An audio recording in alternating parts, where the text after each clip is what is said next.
जय हिंद साथियों, मैं सौरभ शर्मा आप सभी का स्वागत करता हूं। आशा करता हूं कि आप सब एकदम अच्छे होंगे। साथियों, जैसा कि आप सब जानते हैं, एसएससी जीडी के लिए कमांडर सीरीज चल रही है और एसएससी स्पेशल चल रही है।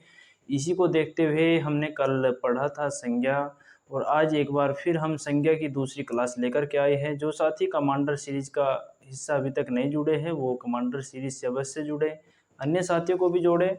और साथियों, ये कमांडर सीरीज है। इस कमांडर सीरीज से जुड़ने का आपको एक ही उद्देश्य होना चाहिए, सिर्फ और सिर्फ आपका एग्ज़ाम क्वालिफाई होना चाहिए।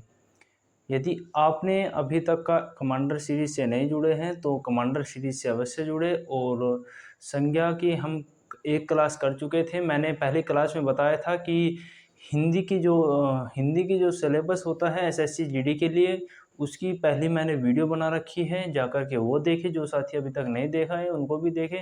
और मैंने एक क्लास कल ले ली थी हिंदी की, और आज हम दूसरी क्लास लेने के लिए आए हैं संज्ञा की।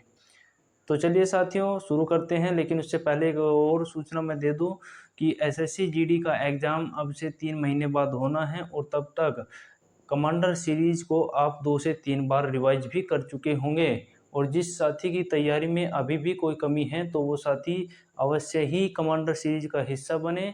और कमांडर सीरीज से जुड़ने के बाद उनको ये लगेगा कि मेरा स्कोर एकदम बेहतरीन हो रहा है और मैं बहुत अच्छा स्कोर कर पा रहा हूँ। यही मेरा उद्देश्य है, और कमांडर सीरीज में आप सभी का स्वागत है। तो चलिए शुरू करते हैं। संज्ञा 2 हमने कल पढ़ा था। संज्ञा के प्रकार, संज्ञा के 5 प्रकार होते हैं, जैसे कि हमने कल लिख दिया था। तो एक बार फिर लिख देता हूं मैं। जो साथी उस वीडियो को नहीं देखा है तो मैं एक बार फिर लिख देता हूं। संज्ञा के 5 प्रकार होते हैं। हमने पहली वीडियो में सब कुछ पढ़ा था। संज्ञा के प्रकार पढ़े थे, संज्ञा कितने प्रकार की होती है, रचना के आधार पर होते हैं, निर्माण के आधार पर कितने प्रकार की होती है, प्राचीन हिंदी के अनुसार संज्ञा के भेद, आधुनिक हिंदी के अनुसार संज्ञा के भेद कितने होते हैं। साथियों, तो मैंने यहाँ पर लिखा था, एक बार फिर लिख देता हूँ। संज्ञा के 5 भेद होते हैं। मूल रूप से संज्ञा 2 प्रकार की होती है, मूर्त और अमूर्त। अमूर्त में वे होती हैं जो भाववाचक संज्ञा होती हैं, और मूर्त में मैंने बताया था आपको 4 संज्ञा होती हैं। और वे 4 संज्ञा कौन कौन सी होती है? व्यक्तिवाचक, जातिवाचक और समूहवाचक और द्रव्यवाचक। द्रव्यवाचक को मैंने बताया था कि पदार्थवाचक संज्ञा भी कहते हैं, उदाहरण सहित मैंने बताया था। और हर एक संज्ञा को हमने बड़ी ही अच्छी तरीके से किया था। व्यक्तिवाचक संज्ञा हो चाहे साथियों भाववाचक संज्ञा हो, हर एक संज्ञा को मैंने इतने अच्छे तरीके से कराया है। जो साथी अभी तक उस क्लास को नहीं ले पाया है, उस क्लास को जल्दी जाइए और लीजिए, क्योंकि इसमें आप ही का फ़ायदा है। और आप अपना स्कोर अच्छा करने के लिए उस कमांडर सीरीज से अवश्य जुड़ें। अब ये निरंतर चलती रहेगी क्लास, इसमें कोई डाउट नहीं होगा। और हाँ, एक सूचना और दे दूं मैं शुरू में ही आपको।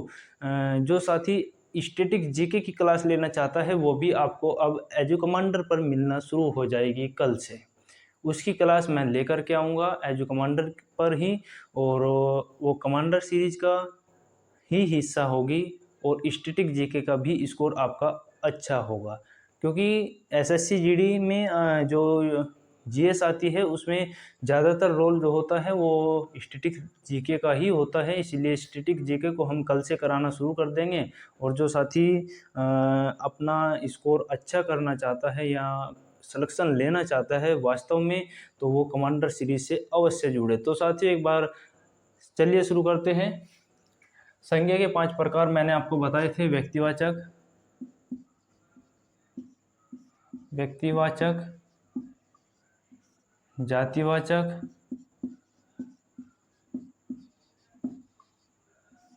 भाववाचक,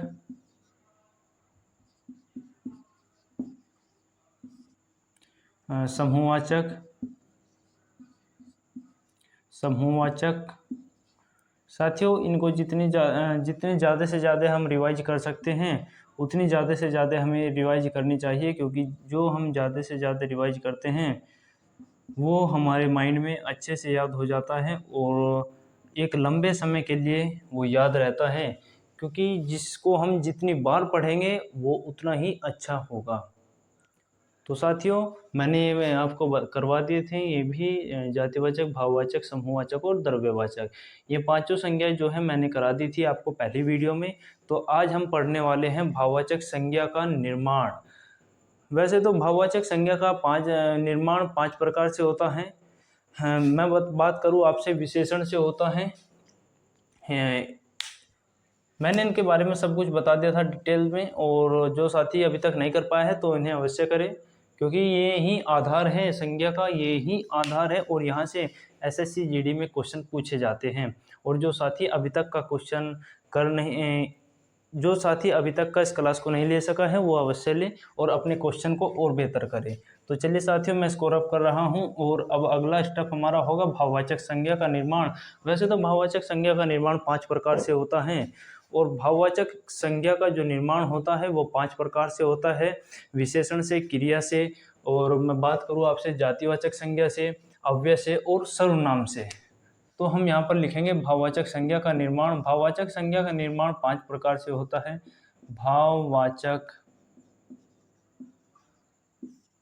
भाववाचक संज्ञा का निर्माण।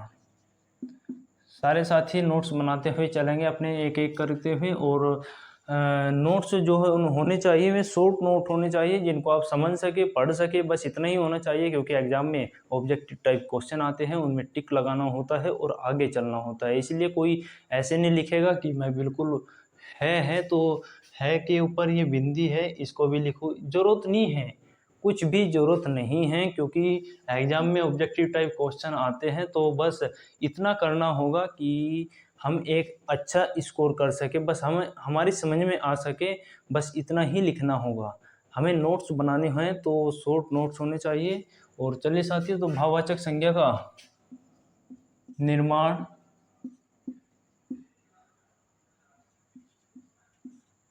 5 प्रकार से होता है।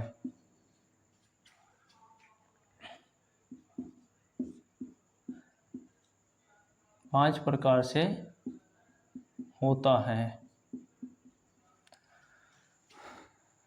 सभी दोस्तों को मैं बताना चाहूँगा कि भाववाचक संज्ञा का निर्माण 5 प्रकार से होता है। मैंने अभी बताया है, एक बार और बता देता हूँ।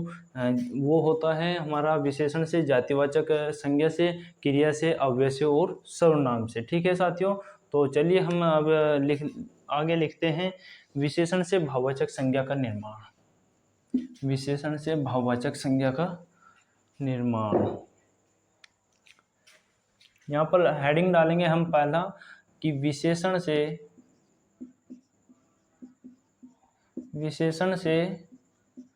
भाववाचक संज्ञा का निर्माण। भाववाचक संज्ञा का निर्माण साथियों, भाववाचक संज्ञा का निर्माण विशेषण से होता है। कैसे होता है ये मैं अभी बता रहा हूँ, देखते रहिए, सामने निगाह रखिए अपनी। और विशेषण से भाववाचक संज्ञा का, विशेषण से भाववाचक संज्ञा, विशेषण से भाववाचक संज्ञा का बनाना। ठीक है, उदाहरण लिखना शुरू करूंगा और आपको देखना होगा कि ठीक लिख रहा है या आपकी समझ में आ रहा है या नहीं आ रहा है। अगर नहीं आ रहा है तो क्यों नहीं आ रहा है, हमारे सबसे पहले ध्यान में रखना होगा कि एग्ज़ाम से संबंधित क्या है।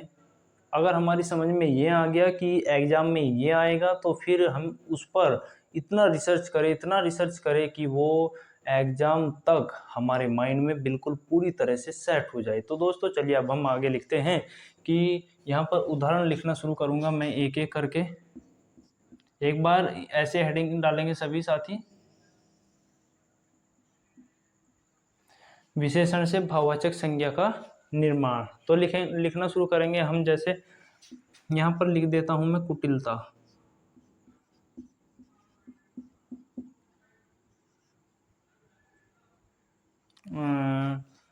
कुटिलता हो गया है, और सॉरी, कुटिलता तो जो है भाववाचक हो जाएगी ना, कुटिल, सरल, कुटिल, सरल। और हम अब आगे लिखेंगे इसमें युवा, ऊंचा। यहाँ पर लिखेंगे युवा, जैसे युवा होता है, ऊंचा होता है। इतने उदाहरण तो बहुत है, हमें समझने के लिए इतने उदाहरण काफ़ी है। और अब हम इन्हें ही लिखेंगे, आगे हम बाद में देखेंगे। पहले ऊंचे का लिख लेते हैं, ऊंचाई। भाववाचक संज्ञा बनाना है तो ऊंचाई। युवा का हो जाएगा सरल, कुटिल। कुटिल का हो जाएगा कुटिलता। सरल का हो जाएगा सरलता। और युवा का हो जाएगा क्या, मेरे सारे साथी बताएंगे, एक बार अपने दिमाग में मेमोराइज करेंगे।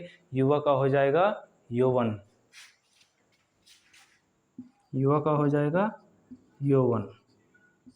ठीक है साथियों, तो आगे चलते हुए अब हम लिखेंगे यहाँ पर एक उदाहरण और लिख लेते हैं यहाँ पर लंबाई का, यानी कि लंबा। लंबा का हो जाएगा लंबाई। लंबाई। ठीक है साथियों, तो अब हम आगे चलेंगे और लिखेंगे यहाँ पर एक दो उदाहरण आप भी लिख लीजिए अपने दिमाग से ही। जैसे बूढ़ा, बूढ़ा हो गया, शांत हो गया, रोगी हो गया, इस प्रकार के उदाहरण लिखने होंगे और हमें अब खुद दिमाग में ये कैलकुलेशन करते हुए इसको हम हल करें, यानी कि भाववाचक संज्ञा में बदले। ये अब हमें खुद ही करना होगा। चलिए अब अगला हेडिंग डाल लेते हैं, या नंबर 2। अब हम चलेंगे जातिवाचक संज्ञा से भाववाचक संज्ञा का निर्माण।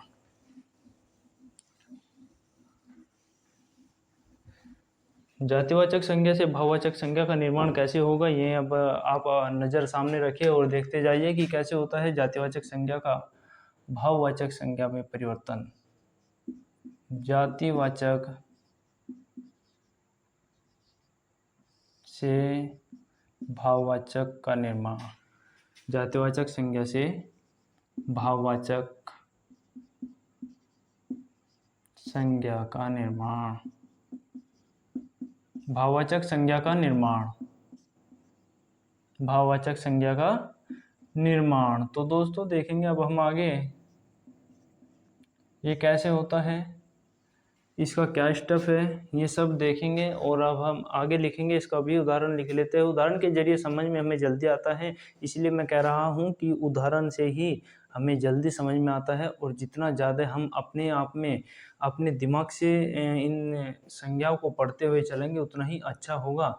आपने यदि पहले कहीं से भी कोई नोट्स बना रखे हैं या आपके पास कोई भी किताब है, तो आप अवश्य ही उस किताब को खोल कर के सामने रखिए और उस नोट्स को जो उनसे आपने बना रखे हैं उन्हें सामने रखिए। कोई ज़रूरत नहीं है आपको दोबारा नोट्स बनाने की, और वहाँ से आप उनको रिवाइज कर सकते हैं, क्योंकि समय इतना नहीं है। आपको जितने कम समय में जितने ज़्यादा हमें ज्ञान प्राप्त हो, या यूँ कहें कि जितना ज़्यादा हम सीख सकें उतना ही अच्छा होगा एग्ज़ाम के लिए। तो चलिए अब हम लिख लेते हैं उदाहरण इसमें। जैसे हमने यहाँ पर पहला हेडिंग लिखा इंसानी, उदाहरण के तौर पर। उदाहरण के तौर पर यहाँ पर लिखा इंसान। इंसान का क्या हो जाएगा ये देखना होगा। इंसान का हो जाएगा, इंसान यहाँ पर लिखेंगे पुरुष, स्त्री, और इंसान, पुरुष, स्त्री, पिता, बच्चा,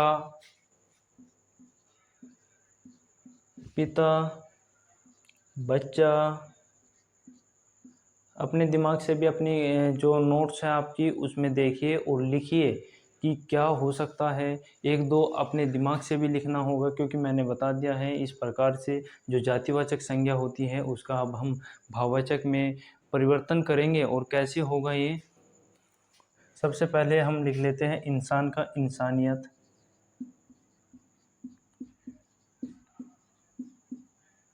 पुरुष का पुरुष,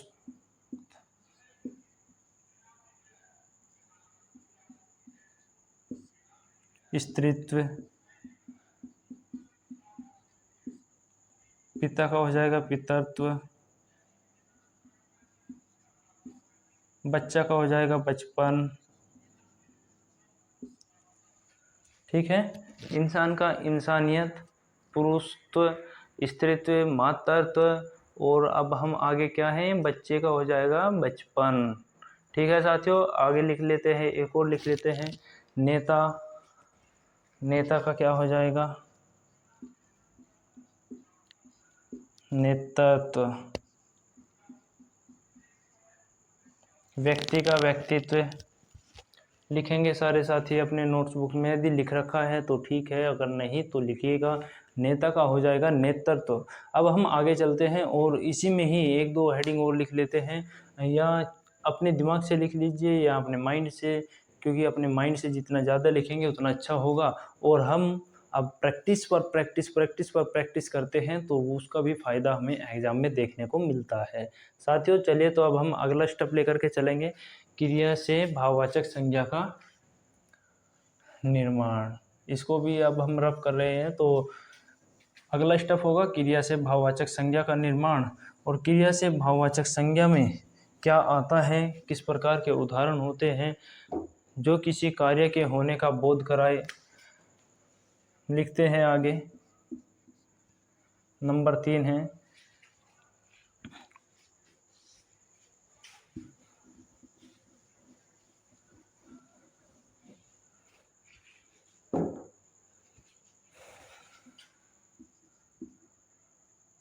है जो क्रिया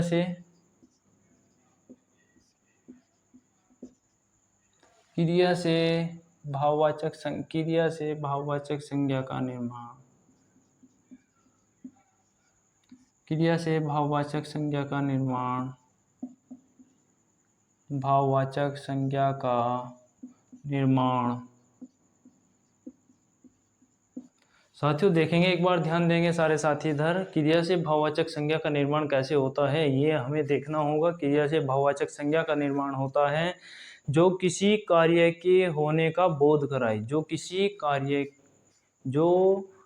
कार्य के होने का बोध कराए उसे हम क्या कहते हैं? उसे संज्ञा कहते हैं, भाववाचक संज्ञा। ठीक है, जैसे जाना, यहाँ पर लिखेंगे जो किसी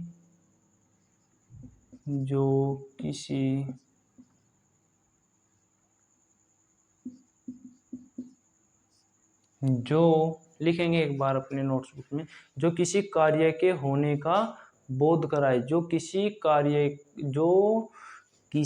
कार्य के होने का बोध कराए उसे क्रिया कहते हैं। क्रिया किसे कहते हैं साथियों? जो किसी कार्य के होने का बोध कराए उसे हम क्रिया कहते हैं। ठीक है, तो चलिए शुरू करते हैं। क्रिया किसे कहते हैं? क्रिया लिखेंगे हम, जो किसी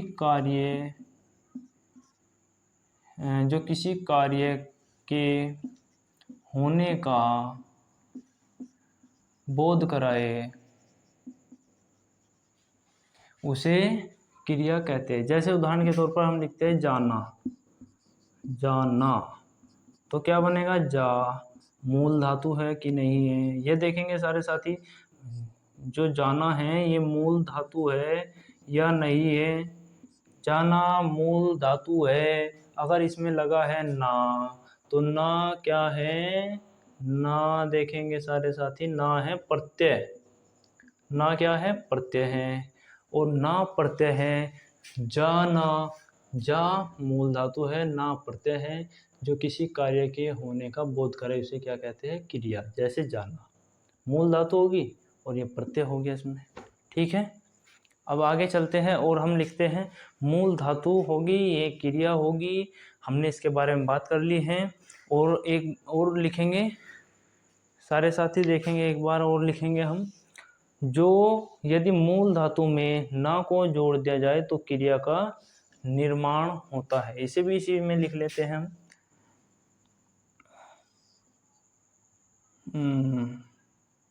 जब मूल धातु में कैसे लिखेंगे हेडिंग बना करके? यदि मूल धातु में ना जोड़ दिया जाता है तो क्रिया का निर्माण होता है। यदि मूल धातु में ना जोड़ दिया जाता है दिया जाता है तो उसे तो क्रिया का निर्माण होता है, क्रिया का निर्माण होता है। ठीक है, अब हम लिखेंगे उदाहरण के तौर पर इसको, चलिए नीचे लिख देता हूँ। उदाहरण के तौर पर जैसे हमें लिख दिया उड़ना, इसमें क्या है, मूल धातु उड़ है, ना प्रत्यय है, यानी कि इसमें हमने क्या जोड़ा है, उड़ना। ठीक है, नहाना, खेलना, नहाना, खेलना, नाचना। ठीक है, उड़ना, उड़ना का क्या हो जाएगा, उड़ान। नाचना, नहाना,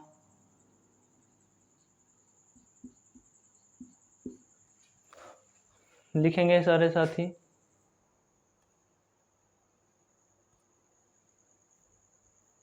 उभरना, एक बार लिखेंगे सारे साथी। उदाहरण मैं बोल देता हूँ एक बार, उदाहरण, उभरना, गड़गड़ाना, हंसना, दौड़ना, सोचना, फैलना, मिलना। लिखेंगे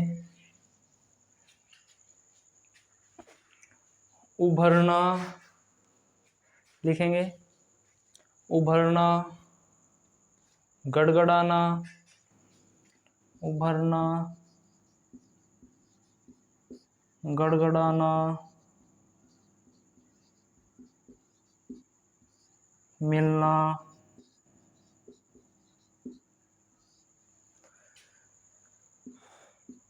उभरना, गड़गड़ाना, मिलना, हंसना, दौड़ना, हंसना,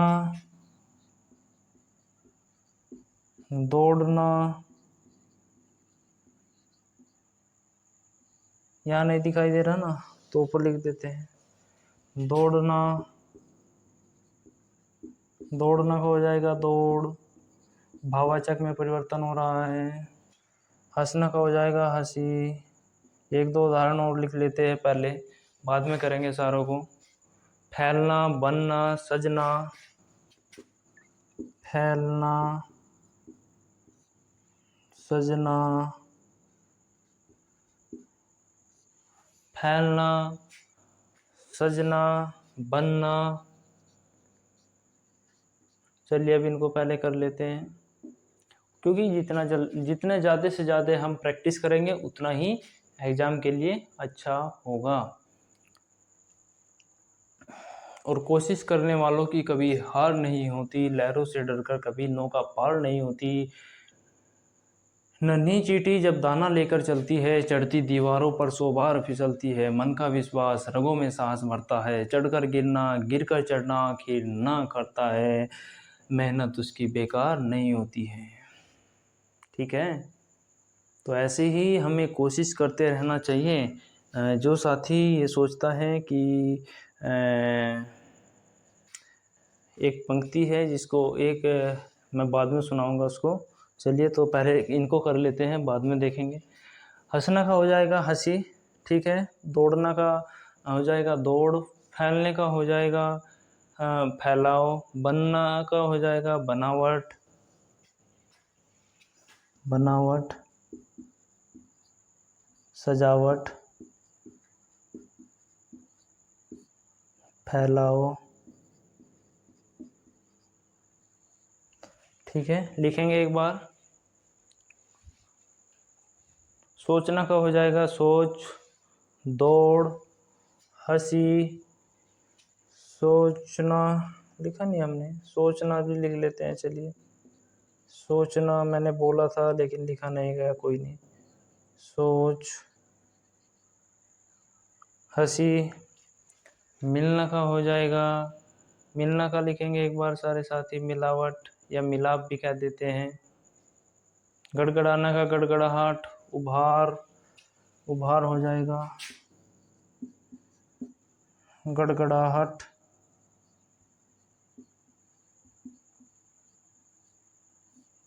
मिलावट, या मिलाप भी कह देते हैं। देखेंगे एक बार सारे साथी इधर, मिलना को हम मिलावट या मिलाप भी कहते हैं। मिलाप क्या कहते हैं? मिलाप भी कहते हैं। आवाज़ तो सभी को क्लियर आ रही होगी, ऐसा मेरा उम्मीद है या ऐसा मेरा मानना है, क्योंकि आवाज़ बिल्कुल क्लियर है।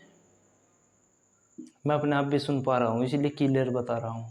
ठीक है, मैं इधर देख रहा हूँ, अपने आप भी आवाज़ सुन पा रहा हूँ बीच बीच में। आवाज़ बिल्कुल क्लियर है और आवाज़ बिल्कुल एकदम।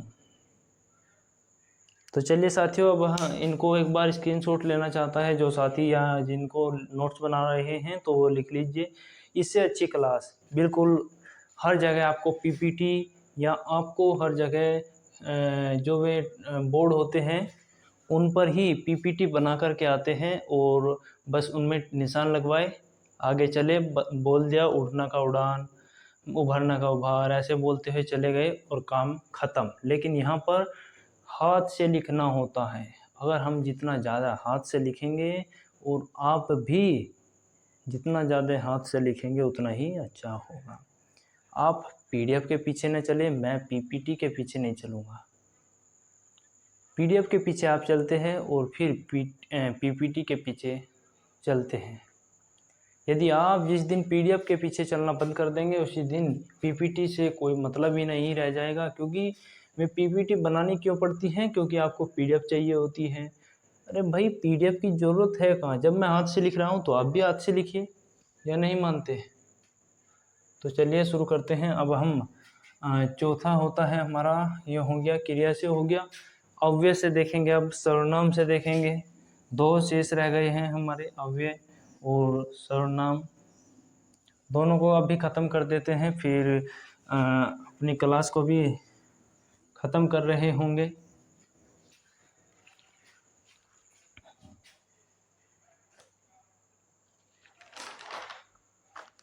अव्यय से भाववाचक संज्ञा का निर्माण। अव्यय से भाववाचक संज्ञा का निर्माण लिखेंगे एक बार सारे साथी।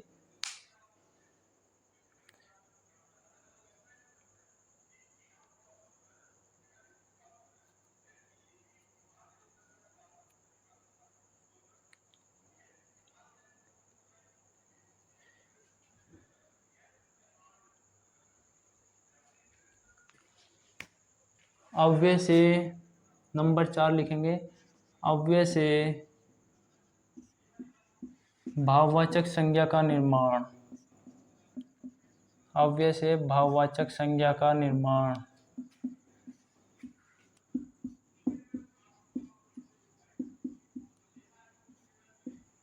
अव्यय से भाववाचक संज्ञा का निर्माण लिखेंगे।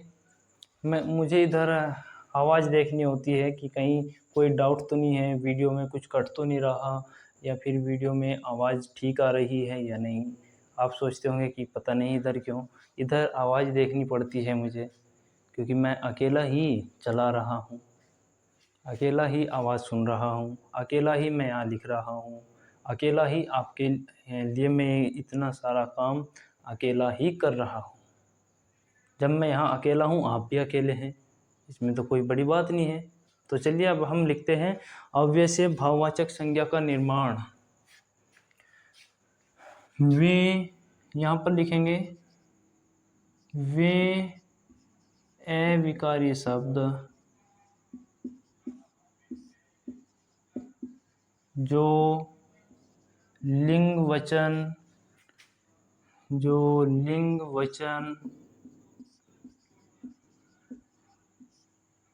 काल, वे अविकारी शब्द जो लिंग वचन काल कारक के अनुसार नहीं बदलते। वे अविकारी शब्द जो लिंग वचन काल कारक के अनुसार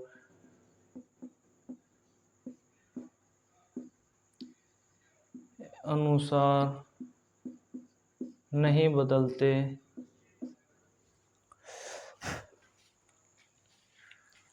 नहीं बदलते क्या कहलाते हैं?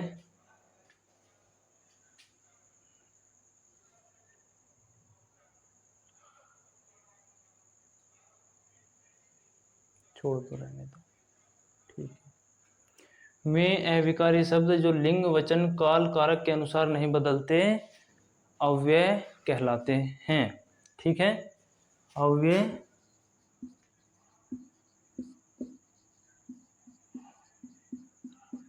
अभी हमारे एक साथी क्लास में पहुंचे हैं, उन्होंने मुझे कुछ कहा है, मैंने उनकी बातों को ध्यान से सुना है और फिर मैंने उनको बोला है कि किसी की ज़रूरत नहीं है। जब आप अकेले पढ़ रहे हैं तो मैं अकेले बोल रहा हूँ, इसमें कोई बात नहीं है।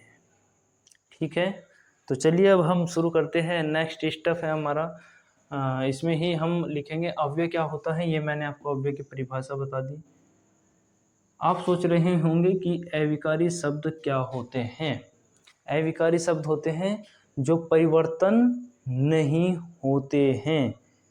जो अविकारी का मतलब आप सोच रहे होंगे कि क्या है। अविकारी का मतलब होता है जो परिवर्तन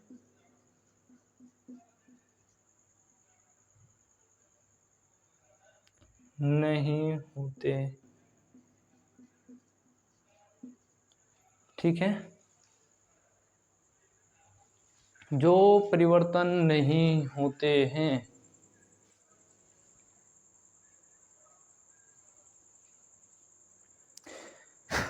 चलिए तो अब हम आगे लिखेंगे। इसमें क्या, मेरे एक बात ध्यान आई है, अभी सारे साथी ध्यान देंगे एक बार। यहाँ पर अव्यय से भाववाचक संज्ञा का निर्माण हो गया और ये हो गया, ये हो गया। तो चलिए अब हम आगे लिख लेते हैं। इसमें आगे लिखेंगे अव्यय से भाववाचक संज्ञा का निर्माण। उदाहरण लिख लेते हैं कुछ, 2-4 उदाहरण।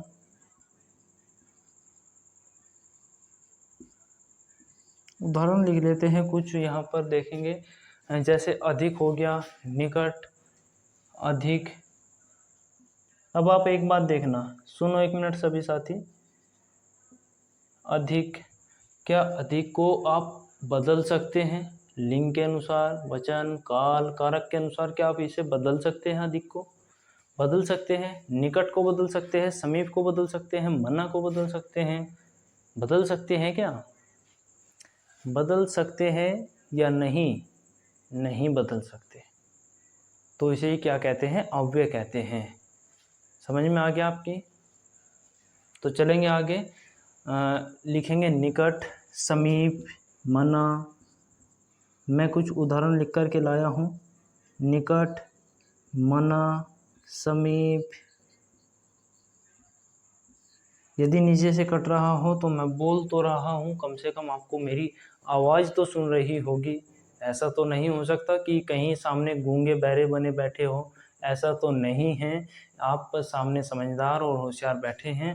तो चलिए अब हमारा एक ही स्टेप रह गया है, बस जल्दी से उसे ख़त्म करते हैं और क्लास को भी ख़त्म करेंगे। जल्दी देखेंगे एक बार। यहाँ पर लिख लेते हैं हम एक और उदाहरण, बहुत का। ठीक है साथियों, अब इनको लिखते हैं। अधिक का क्या हो जाएगा? निकट का क्या हो जाएगा? समीप का क्या हो जाएगा? मना का क्या हो जाएगा? और अब आगे बचा है बहुत। बहुत का क्या हो जाएगा देखेंगे।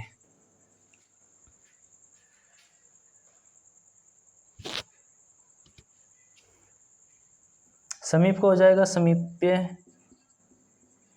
समीप्य,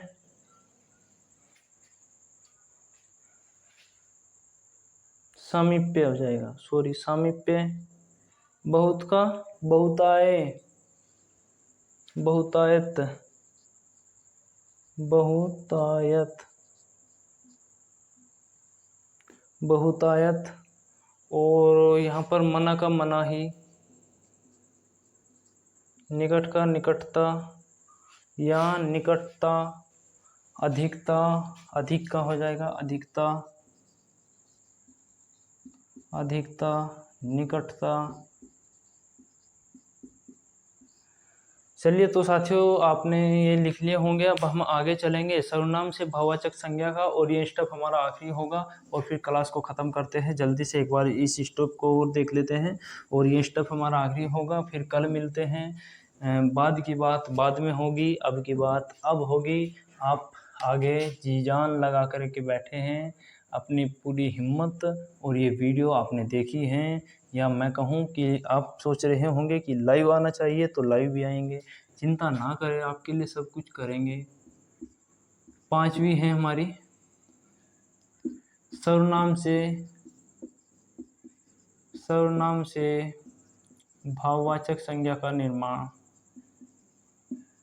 भाववाचक संज्ञा का निर्माण क्या है? सर्वनाम से भाववाचक संज्ञा का निर्माण होता है, कैसे होगा ये सब आपको पता ही है। ये सर्वनाम के बारे में मैं आगे बताऊंगा। जब हम सर्वनाम को, अगला चैप्टर हमारा कल से जो शुरू होगा वो सर्वनाम का ही शुरू होगा, और सर्वनाम को हम इतने अच्छे से, इतने शानदार कर रहे होंगे कि आपने पहले कभी पढ़ा भी होगा तो इतना अच्छा नहीं पढ़ा होगा जितना मैं बताऊंगा। सर्वनाम क्या होता है, कैसे होता है, ये सब कल पढ़ रहे होंगे। कितने प्रकार के होते हैं, क्या होता है मैं बता दूं। जैसे कि मैं, हम, तुम, यह, वह, ये, वे सब, ये क्या है? सर्वनाम है। तो कल इनके बारे में अच्छे से पढ़ेंगे, इनके बारे में डिटेल से पढ़ेंगे अलग क्लास में, और कल सर्वनाम की ही क्लास शुरू होगी। तो चलिए शुरू करते हैं। इसका उदाहरण लिख लेते हैं। अहम, निज, अपना, सर्व। मैं उदाहरण को लिख करके लाया हूँ, चूँकि जैसे कि अहम, सर्व, अहम, सर्व, निज, अपना, निज, अपना। एक बार इनको लिखेंगे। मैं इतना वीडियो चेक कर लेता हूँ आवाज़ कैसी है। कभी पूरी वीडियो में कोई आवाज़ का इशू तो नहीं रहा।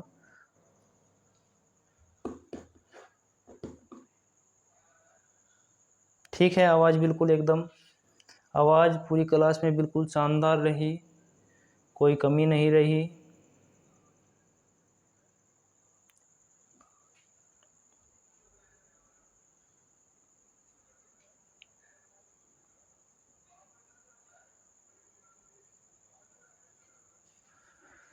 अहंकार हो जाएगा, अहंकार, अहंकार। सर्वस्व, सर्वस्व हो जाएगा। निज का निजता हो जाएगा, अपनापन हो जाएगा, अपनापन हो जाएगा। निजता, निजता का अधिकार, अनुच्छेद 21।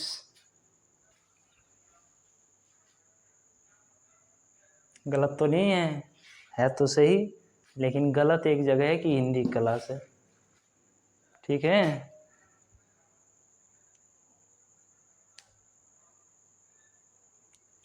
अरे हाँ, एक तो रहेगा सर्व का, मैंने लिख दिया था फिर भी तो रहेगा।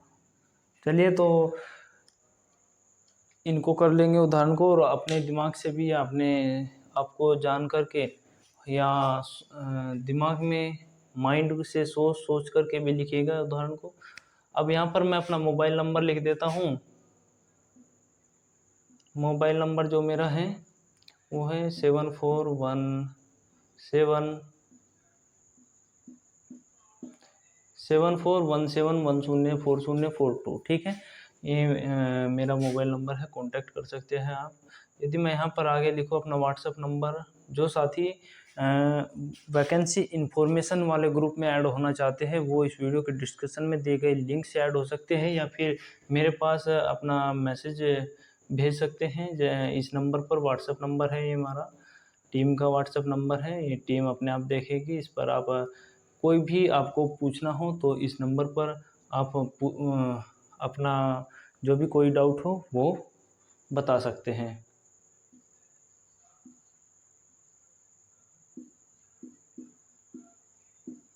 (9368031496) ठीक है, ये मेरा व्हाट्सएप नंबर है। इस पर आप कुछ भी आपका डाउट हो तो अवश्य पूछें। साथियों, इसी वीडियो के नीचे व्हाट्सएप चैनल का लिंक दिया गया है, वहाँ से आप हमारे व्हाट्सएप चैनल को भी फॉलो करें, और टेलीग्राम का लिंक दिया गया है, वहाँ से उस टेलीग्राम को भी फॉलो करें। आपको कल से मैं जीएस का जो सिलेबस है उसके बारे में इन्फॉर्मेशन दूंगा, और वैकेंसी इन्फॉर्मेशन वाले ग्रुप में अवश्य ऐड हो, क्योंकि उसमें हर एक छोटी बड़ी वैकेंसी की जानकारी मिलती है। और साथियों आपको इस चैनल पर, एजू कमांडर चैनल पर वीडियो बना करके भी मैं जो वैकेंसी होती है उनके बारे में अवश्य जानकारी दूंगा। आप साथी चैनल को सब्सक्राइब करें, शेयर कर दीजिए, किसी और का भी फ़ायदा हो जाएगा, 2-4 साथी का। ठीक है, तो चलिए अब हम